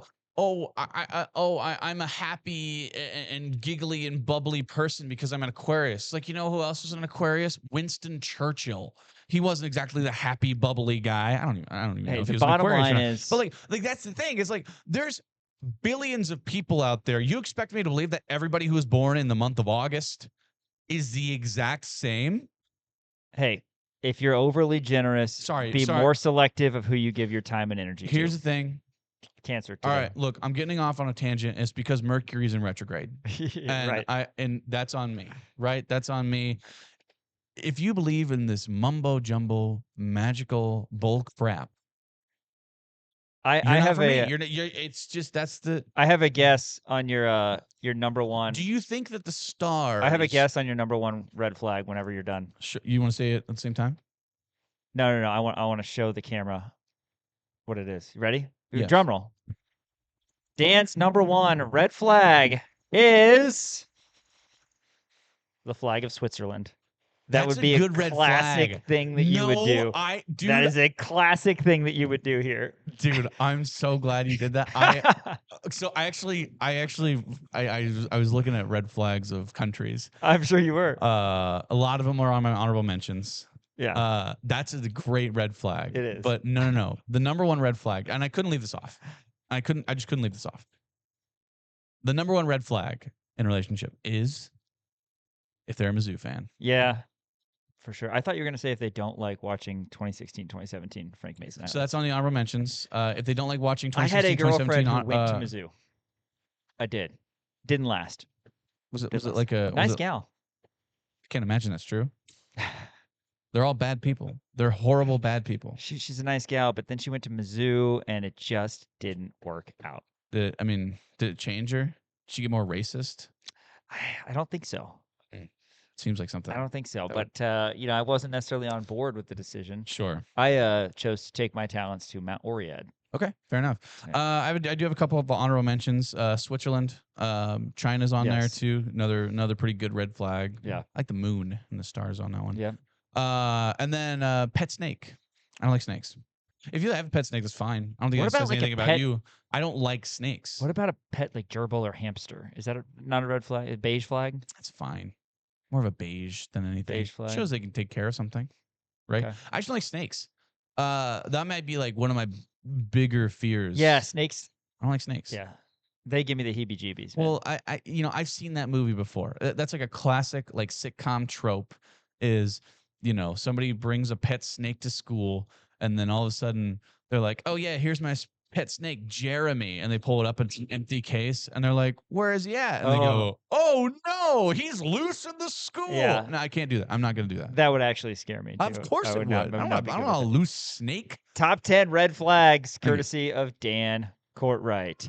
After this, we got KU soccer coverage. We're going to hear from Nate Lee. Yesterday, KU was selected to their second consecutive and 11th total NCAA tournament. We're going to hear what Coach says regarding the upcoming match with Cal Baptist at Rock Chalk Park Friday at 6. Plus, we're still going to hear from some KU football players, Emmanuel Henderson and Jalon Todd, a little bit later in the show. You're listening to ESPN Kansas City and watching KansasNation.com. Rock Chalk Sports rolls on here on ESPN Kansas City and KansasNation.com. Sean Kellerman and Dan Courtwright rolling you through your Tuesday game day. It's the Jayhawks and the Islanders tonight at Fog Allen at 7 p.m. How about the pregame video, man? It just hits every time. As Chills. busy as I get, Literal chills. as busy as I get, I always make a point to stop talking, stop doing what I'm doing, and just take in that 2-minute video or whatever it is. And it's just like you can't take it for granted being in that building. I know. Ever. It's so good. I mean the video that they play beforehand, it's just so electric. Yeah. And the goosebumps. you know what sucks, by the way? I will say this. I, as a media member, fans got to watch it. But as a media member, I didn't get to watch it because they were doing media availability during late night. And I didn't get to watch Dream On. So that sucks. Yeah. But they still had it. You always check the YouTubes and the TikToks. Yeah, I know. I need to go. Yeah. Do some digging on that, but it's just not that. I mean, you can watch it on the big screen. You know what I mean? Speaking of YouTube, Yes, you can check out all of our shows on YouTube. Look up Kansas Nation Rock Chalk Sports. Also, we got a new Brian Haney episode up right now with Kenny Logan of Haney and the Hawks, legends of Kansas, by the way. BMAC and Chris Harris talking all things KU football. Got a nice comment on one of those saying that this is the best in-depth analysis of anything KU football. Felt, hurt my feelings a little bit, but obviously those guys know KU football a little bit more than we do. So check out all of our stuff on YouTube as well as Apple Podcasts, Spotify, anywhere you get your podcasts for the audio version. But the video version will always be up on YouTube after the show is done from 4 to 6 every single weekday. So be sure to check that out. Also on all of our socials as well. At the Kansas Nation on Instagram, at the Kansas Nation on Twitter, the Kansas Nation on TikTok. Today I will be live tweeting the KU Texas A&M Corpus Christi game on our Twitter. So be sure to be on the lookout for that. KansasNation.com. You'll see all of our press conferences, articles on there, coverage. KU soccer, that's a big story right now, and there's a couple articles already up on KansasNation.com. We're going to hear right now from KU head soccer coach Nate Lee. This is his 5th consecutive NCAA tournament, of course, his 2nd year here at KU. Hawks are a 3 seed. They get a home tilt with Cal Baptist Friday at 6. Let's hear from Coach. Coach, just how's it feel? You know the draw, you know kind of the path now. I think the weight was the worst part. And so no matter who you're going to play round one, it's going to be a tough matchup. All these teams earned their way into the tournament one way or another. The wait was just excruciating, and it wasn't even that long. We played just a couple days ago. You know, I'm proud of this team for earning a 3 seed. That's a reflection of a body of work over 3 months or so. And what we just talked about, the team is even more than that, because in order to be successful at the beginning of the year, you need to come in fit, and that was probably 3 months of hard work in the summer on your own. And so to earn a 3 seed, that's the highest I've ever been placed, is already a great start. You know, we have our work cut out for us, but I have a lot of confidence in this group, and we'll just see how long we can keep playing. Do you know anything about Cal Baptist? Obviously a fairly new D1 program, and just what do you know about them, if anything? I know they beat Utah Valley in the conference final. We played Utah Valley earlier in the year, and so we were watching them pretty closely.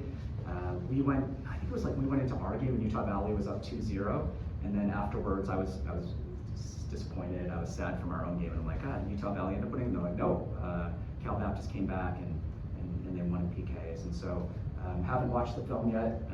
You know, I think myself and honestly more so like Tyler, Daniel, Tiffany, they're more responsible for the scout. They do all the hard work, and so they're probably already going to their computers to start watching Cal Baptist play. We'll learn a lot more about them. You know, usually a West Coast team has a certain style of play. I have no idea if it's going to show up this time, but I'm sure they're going to be a great opponent. And what I just told the team is whatever they're doing from probably about this moment until kickoff at Rock Chalk is preparing to try to beat us. And that can look in a lot of different ways, but we have to expect that they're going to know all of our tendencies and try to take away the things that we do most naturally. And that's a fun time. I think about this time of year. You know, there's no tomorrow if you lose, so everyone puts everything they got into the preparation. When you say a West Coast team has a certain style of play, what do you mean? More often than not, those teams out there are like pride themselves on being possession based. You know, if you go watch club soccer and you go watch a SoCal team versus a Northeast, you know, team, they value the ball more so in general out west.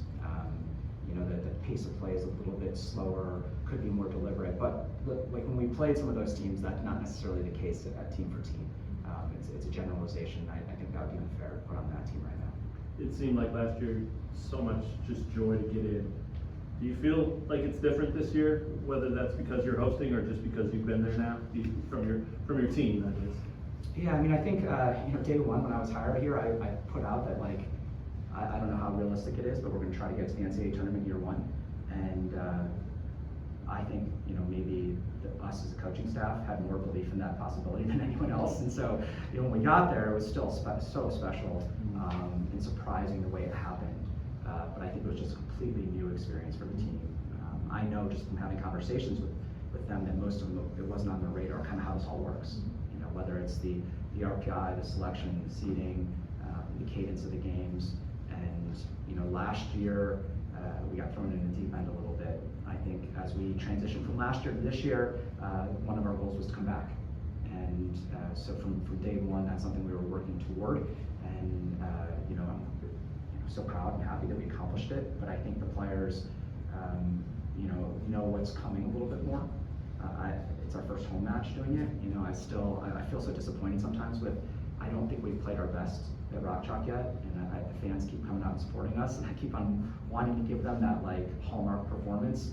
I think we've done some good ones. You know, I think that Florida State game was, you know, was really, we emptied the tank on that one. I thought Kansas State, you know, go home 4-1 in a rivalry game is great, but I think we also left a few on the table. And so this could be our last match at home, probably our last match at home. And so we're going to ask the community to come support us, and we're going to do our best to make them proud. It seemed like the success you guys had in the non-conference really buoyed your RPI as the late season approached. I mean, obviously you had to play the games, but how much of that was just attributed to the way you guys schedule? Yeah, I mean, we schedule with intentionality. With RPI being such a big factor in all this stuff, you know, it's my opinion that you have to take into consideration a little bit. It's easier said than done, right? So finding teams that want to play you, usually being willing to travel, and then like you said, going to win games. I had a confidence that those teams were good. We played at the beginning of the year. I think I said it in front of some media that we were sitting at 5-0 at one point, and we weren't ranked, and no one was really talking about us. But I'm like, our 5-0 is about as good as anyone's, and I think people will see that. And then now you look back, South Dakota State will look like a 1-0 kind of throwaway win. Well, they just won their conference, Liberty just won their conference, and I think they've won 10 in a row. Utah Valley won like 10 in a row, lost in PKs in the final, and still got in as an at-large. Utah State just won their conference tournament. And so I haven't done the math, but I think we've played something like 10 plus teams, and I think that half of our games have probably been against tournament teams. And so we're battle tested. We've played a lot of different styles. We've played teams that are probably game planning against us. We've played teams that we're confident that they're better and wouldn't try to impose on us. And that broad array of experiences hopefully sets us up for what could potentially be to come. Hey, when you talked a minute ago about the body of work of this season, I wonder if you can reflect on the body of work of both seasons. Yeah. You said you put it out there that was your goal year one, you did it, and now this thing behind you says back to back. Have you had a moment to reflect on that you've actually done this year, and what does it mean to you and to the future of this program? It's not my strength. In the off season I'm okay at it, but during season you're just trying to survive and get game to game, and there's so much work that gets done in between games. The person that helps me appreciate that the most is my wife Emily, who's sitting back there in the corner. She always is like, hey, take a moment and enjoy it. Going to back-to-back championship games is not easy, especially in a team with 16 conference with 16 teams. And right now, this year, the second best team, or the second best conference in the country. I think that's pretty special. You don't luck into those things. You have to get there in the first place with only half the teams even qualifying. And then last year having to win 3 games even to get to the finals. This year again 2, both against teams in the tournament, both against teams that were, I think, top 10 RPI. So what this team's been able to do and the consistency is something that we pride ourselves on, something that we as coaching staff wanted to bring. When I was first hired, the thing I was probably most proud of at my previous stop is the consistency that we were able to do at a place that it wasn't that simple to do it. I think this is year 5 for us as a coaching staff in a row, being able to compete in the NCAA tournament, and we don't take anything for granted. It's hard. We're exhausted this time of year from just trying to get here. What's nice is it's pretty easy to find the motivation and energy at this point when all these games are special from here on out. KU soccer, of course, fell in the championship of the Big 12 tournament 1-0 to BYU, but they made their second consecutive appearance in the championship. And Caroline Castens was one of the players who was named to the all-tournament team for the Big 12, one of the captains on this KU team. She spoke about another appearance in the tournament, the Big Dance tournament, yesterday. Okay, just talk about the excitement. The tournament's back, and you guys know who you're playing. Yeah, I think all of us were a little nervous to see who we're playing, but it's just exciting getting to just know it, and then you're just moving on now, face the rest of the week like normal. So I think it's just really exciting. Getting to play at home too. How exciting is that to be able to have all of these fans here to support you? Yeah, it's awesome. We have the best fan base ever, and I think just coming back from a week-long travel trip, it's especially nice to be home this week. So I'm just so excited because we didn't get to have that last year. So it's going to be a really fun experience. You don't have to give specifics, but what did Nate just tell you guys in there? Just pretty much ask us how we're feeling, get our vibe on it, and just kind of just laying out the rest of the week. How are you feeling? Last year, happy to get in. Yeah. This year, does it feel like a little different vibe? Kind of. I'm honestly not as nervous this year because we knew we were going to get in, and honestly, I'm just so thankful to be hosting that I might be more excited. What was it like in the games this year where you did get to have a big crowd at Rajat Park? Oh, it's the best ever. Our fans literally are so amazing. They fill the parks a lot, and I would say the Florida State game that we had, that was one of the most times, or one of the biggest times our fans have been there, and it's amazing. What did you learn from last year's NCAA tournament game? Honestly, just go in not thinking it's an NCAA game. Yes, a lot's on the line, but just playing like you do. Don't be nervous. Just try to go in. Just give everything you got because it's really win or lose. It's your last chance. So. you see all those Big 12 teams pop up, you know how good your conference is. How good is it to see them all, though, and how much does that make you guys feel like you're kind of ready for it? Yeah, I think it's really exciting to see even like our preseason games that we played, a bunch of those teams are in there this season. So I think we've had a really good lead up to the postseason. And so I think it just helps us realize that like we're prepared to be in this and like ready to fight in this tournament. Anything else? That's KU soccer junior defender Caroline Caston speaking to the media yesterday. KU and Cal Baptist kick off the NCAA tournament Friday at 6 at Rock Chalk Park. Yeah, it's going to be awesome to host that, and that's going to be, like you said, Friday at 6 o'clock. Be sure to get out to Rock Chalk Park and watch that game. The winner of that game is going to be taking on the winner of 6-seeded Louisville versus Kentucky. Interesting that they paired those two up, which I personally believe that's a good thing, because rivalry games can be so weird and then also take a lot out of you, right? Especially, if you're facing your rival in a win or go home type of situation like this. So I think whoever wins that game takes on Kansas. If Kansas beats Cal Baptist, I think Kansas has a really good shot of beating them. Kansas only has 5 losses on the year. All 5 of those losses have come from teams in the top 20 in the RPI. Number 5 TCU, number 8 Colorado, 16 Texas Tech, 17 Baylor, and then number 20 BYU in the championship of the Big 12 tournament. So really looking forward to this. Be sure to go out there and support your Jayhawks, because they are on fire right now, and they're primed to make a run, man. I think they are. Caroline Castans, who we just heard from, it has been electric. Lexi Watts has been an awesome goal scorer for this entire squad. Kate Langfelder and Jillian Grigorski were named to all Big 12 second team. So really love the way this team plays together. And so just go out there and support them at Rock Chalk Park this Friday. Lexi Watts, by the way, has a sister, Sydney Watts, who's on Vanderbilt. They're a 1 seed in this NCAA tournament. Hey, after this, we're going to hear from Elmarko Jackson in advance of KU basketball's game tonight against Texas A&M Corpus Christi. We're also going to hear a couple more short sound clips from KU football players post-game, Jalon Todd, as well as Emmanuel Henderson. Maybe a game pick on a big top 15 college basketball game tonight as well. Thanks for listening on ESPN Kansas City and watching KansasNation.com. KU corner Jalon Todd, one of his best games in his career, honestly. A couple sacks in the loss to Arizona on Saturday. Let's hear Jalon post-game. Jalon, for you guys defensively, pretty consistent second half for most of it. What allowed you guys to find some consistency defensively to get some of those stops? We had a really great week of practice, so we just had to go out there and execute. Yeah. For you had 2 sacks today. What do you feel like you could do in that kind of slot role, kind of put some pressure on quarterbacks? That was our game plan for sure, put some pressure on them.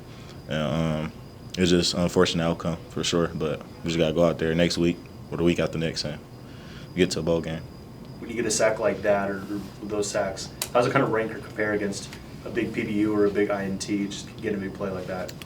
It's for sure a difference. I don't know. I feel like it's both just helping the team, so I just feel like this is about the same How much of an emphasis has Coach DK put on trying to force more turnovers, something Coach Laple's talked about? How much has that been an emphasis, and when you see guys get so close today, what's that like? It was just big. For sure, Coach DK talked about turnovers. We got to win the turnover battle, and it's really on us. We just got to go out there and just execute that. Throughout the course of the game today, what did you guys do to help keep Fafita from really having a strong game? He's had as good a season as anyone. What did you guys do? Go out there. We just mix a lot of things up, man zone, bring a pressure. Trying to just kind of confuse them. After a game like this, what's Coach Leipold's message to you guys as a team? Great effort. We got a bye week, get some rest, and go out against Iowa and compete. What's a bye week look like for you? For sure, just watch film, try to get better, of course, and and try to win next game. How much is there a sense of urgency for you guys going into knowing you have 2 games left, you got a week to prepare for it? How much is there kind of that sense of urgency there? It's a lot for sure.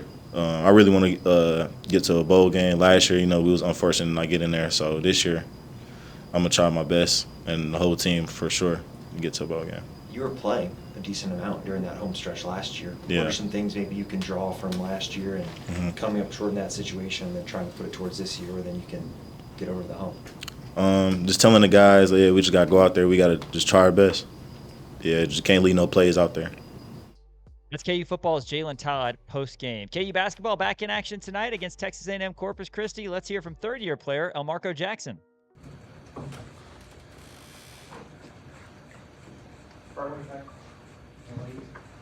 Elmarko, what's the team morale been since your first defeat? Obviously, we've been a little upset, but it's early in the season.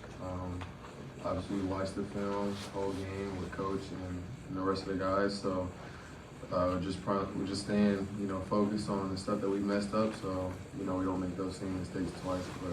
But it's a long season, so we can't dwell on it too bad. So we got a great tomorrow. Kind of broad, but what are some of the main points that Coach Self's emphasizing to you guys at this point? Just be tougher. We knew that going into obviously that game was going to be a dogfight, and we could have put more on the line. So just emphasizing that, get tougher, and just play with more like reckless abandonment. When you look back in the film in the second half, is there anything that sticks out that maybe you guys didn't see in the game? Probably say just offensive rebounds, the offensive rebounds that they had. I say that. Yeah. And when you guys play a taller team like you would see, what's the kind of mindset? Obviously, because you guys are not quite as tall as you would see. How do you guys go in and make sure there isn't a big rebounding advantage like they had? Just be more physical, be tough, and use our speed and athleticism. We're pretty fast, so we just got to use that, get out in transition more, and make them play to our pace. I think you guys gave up, 58 points in the second half. Was that an area of emphasis for coach, and what did he kind of address to you guys? And did you see any patterns or anything maybe that you guys can shore up? Absolutely. As a team, we noticed that, and it's obviously something that we wish we could have, got back. But as regarding the patterns, they ran, the same play 3-4 times down the floor to start the half, and then they ran another action like 3-4 times down. So just picking up on those type of things and communicating more, because we're going to have a lot of big games along the course of this season. So being able to talk and communicate in those loud environments and stay poised, I feel like that's something that we're going to get better at, along the course of this season. So. Or after missing last year, do you feel up to like true game speed, or do you feel like you might need a little more time to get there? I feel like I'm there. I feel like preseason and obviously that first big game it's an adjustment, especially coming back from injury. But I feel like I got my my feet underneath me. Elmarko, as a guy that sat out last year and kind of was with last year's group, and now it's a bunch of new faces this year, what are kind of the biggest differences that you've seen from last year's group to this year's group, and how excited should people be for what they have? The biggest difference for me, I'd probably say, is like our athleticism. I feel like we play fast, so I feel like we're gonna just have to showcase it more. I feel like that's something that coach has been getting on to us. I feel like we're competitive, so it's just like stuff that we're gonna have to continue to build and grow on along the course of the season. Obviously the UNC game was tough, so it's just like it sucks, but we had to get smacked in the mouth to see what that tastes like and not taste that again. So. There's been a couple minutes in each game where Darren and Melvin are both off the floor and you're kind of maybe at the helm. What's your mindset in those moments, and how do you approach those minutes when you're kind of the initiator?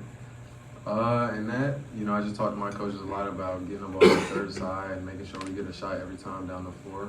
Usually when they're not in the game, floor is in at the post, so, he's a primary option for us on offense. So looking to see if we get him a mismatch on a ball screen pick and roll, and then obviously he gets that mismatch, we get him there, and then if not, we got shooters in space the floor like Cole or JD, so either me getting downhill, trying to draw a man, kick it to them, or, get it to floor, get my own shot. So, What do you think of the game Bryson had Tillard? He got a really good game. He's, really poised for a freshman, come in there and hit 4 big shots in that first half. So I feel like, like I said, just for everything, he's just going to grow as the season goes and continue to flourish. So, How do you feel like you've grown as a leader on a team full of newcomers? I feel like I'm just a little bit more talkative in certain moments. Obviously, last year not being really on the floor like that, I would say my 2 cents wasn't like, heard because, we heard me and Jamar was heard. It's just different when you're in the fire with the guys. So, when I see stuff on the court, just we're all, ideas, thoughts, bouncing off of each other's and just trying to talk to find a common goal, which is obviously winning the game. So. And having to sit out all of last year, using that to kind of develop your game, what do you think your biggest improvement from last year to this year has been? I'll probably say my shooting for sure. I worked a lot with Coach Dooley and Coach Chase Buford, just making sure my shot was right, getting my form consistent, and getting my elbow with my eye. So. All right, Elmarko. It's KU's Elmarko Jackson, KU and Texas A&M Corpus Christi tonight at Allen Fieldhouse, 7 o'clock tip. Dan, 3 games in the top 25 for college basketball tonight. Let's start at the Yum Center. Number 12, Louisville, hosting number 9, Kentucky. Louisville, they're -6.5, over under 173.5. Yeah, -6.5 at home is a little interesting. Unless Michael Brown Jr. has a good game, I like Kentucky on this money line, plus 220. Texas Tech, number 11 in the country, at number 14, Illinois. Both of those teams are also 2-0. Illinois at home, -3.5, over under 167.5. You get the reigning Big 12 Player of the Year on your team in JT Toppin. I love Texas Tech on this. Money line plus 145. I'm going underdogs today. 9 o'clock, ESPN, number 19, Gonzaga, hosting number 23, Creighton. Zags are -11.5, over under 165.5. I'm going away from the underdogs. Give me the Zags at home. I love the line on here, -11.5. Adam Miller is going to go for 18+. 18+. How about that? For Elijah Schmidt running the operations and Dan Courtwright, Sean Kellerman saying we'll catch you tomorrow, but stay locked into KansasNation.com for game day coverage tonight. Thanks for watching Rock Chalk Sports, KansasNation.com, and ESPN Kansas City.